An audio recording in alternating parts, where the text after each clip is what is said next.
Hey, good morning, guys. It's Bill from Competition Cars, coming from Myrtle Beach, South Carolina, and I'm sitting here with Mr. Crabtree. Pleasure you coming in this morning. And Quite well. yes, sir. So let me tell you how I met this gentleman and tell you what the purpose of this video is. Obviously, we're selling this 1953 Sunbeam Alpine. Mr. Crabtree lives right down the street from us. He's followed me on Bring a Trailer, and he popped in one day and said, "Hey, introduced himself. Said he had a really nice car he wanted to consign." So I said, well, I asked him what it was. He told me it was a 53 Alpine. I knew what that car was, but I'd never seen one. So we made plans for me to go to his house and look at it, which my son and I, Christian, did. And we go in the garage, and there sits this just diamond of a car, just stellar, like brand new in every way. And I told him I would be very happy to consign the car. It's a car that I'd never seen in person before. It was a treat to see this car, and very glad that you decided to give me the opportunity. So I just thought it'd be a good idea to sit here, and I don't have this opportunity much. I do some consignments, but most of the time the customer is out of town or whatever, several states away. So it was good that Mr. Crabtree felt comfortable enough to sit here with me. And I just want to basically talk about your car, and again, thank him for the opportunity to be able to represent such a fine automobile. So my first question is, what led you to this particular car? I know you've had a lot of Mercedes and Jaguars and things like that. What was the thing that kind of excited you about this particular car? Well, Bill, it was just the look of the car that I've always noticed over the years, and I'd been looking for one for at least 5 or 6 years, and this one came up. And it looked like it was a fairly decent car. Bones looked good. It looked like it had everything it needed to, but I said, I think this is the one I'll try out on. So Yeah. That was a process of a long restoration. Now, you bought that car when? How many, did you say 15 years ago? Probably 15, 16 years ago. Okay. Didn't get started on it immediately, but we eventually got started on it. And it was probably a 10, 12-year restoration process. Right. Of course, at that time, I also had 2 or 3 other cars under full restoration. Right. And most of the cars I've done have been full off-body restorations. Right. So, and done to the best degree they can ever get done. Right. And I'll say this, I've had a lot of cars over the years, and I've had some driver quality cars. I've had some cars that were restored to a high level, but never have I had one to this level, this correct. And we won't talk about the amount of money he spent. It's a little bit of a sore spot, but he didn't cut any corners. I mean, tell us about you had 2 major people that did a lot of the restoration work. Just kind of give a brief shout out to them, because those might be guys that some of these potential bidders might be aware of and know the quality of work they do. So name the 2 that most of the receipts, there's 2 main stacks of receipts. One was from The primary one is called British Auto. Okay. Out of Roanoke, Virginia.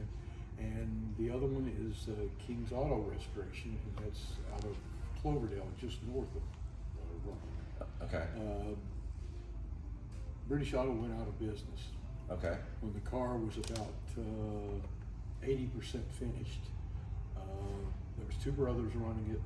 One died, and the other just didn't feel like he could run the business by himself anymore. That's understandable. And they had some health problems too. I got you. Yeah. Okay. All right. So maybe you guys have heard of these guys. I can tell you this. I mean, I've only known Mr. Crabtree for a short time, but based on the pictures of the other cars that he showed me that he restored, and based on what I saw when he brought those files in, and how extensive and how he just touched every inch of this car to make it as correct and perfect as possible. So I have to believe that those 2 places had to be the best of the best, at least during the time that they were in business. Well, plus 2 from the fact I did so much research.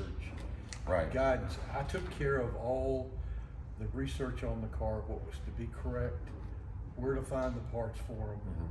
And so that was my job. One thing that impressed me was, again, I deal with a lot of cars, and you always seem to be missing something in a toolkit, or you're missing this or you're missing that.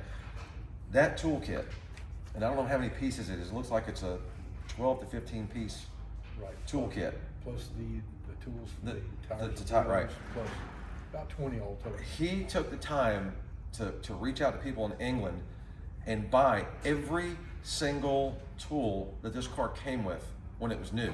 I can't imagine how difficult that must have been and how long that took you to put that toolkit together. That was during the whole full 15 years, yeah. to do that. So I mean, to me, that just speaks of the level that he wanted this car to be correct.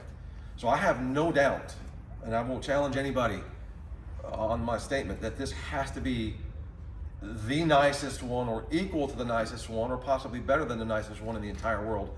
Now, speaking of that, tell me, I know you have some guys that track these cars, and I want you to tell our followers or listeners here how many they think are left in the world, because there's not many of them to begin with. Yeah. There's a club in England that covers the whole world, basically. They're and they have the registrar there that covers it, all registration of cars that they've ever had and know of anywhere. And right now, as far as the Alpine goes, the last letter I received, which was 2 months ago, there's 247 left that he has known left in the world. So 247 is what their best estimate is, and I can guarantee you there can't be another one to this level. What was it we just had on Amelia Island 2 weeks ago? Is that what it was? Yes.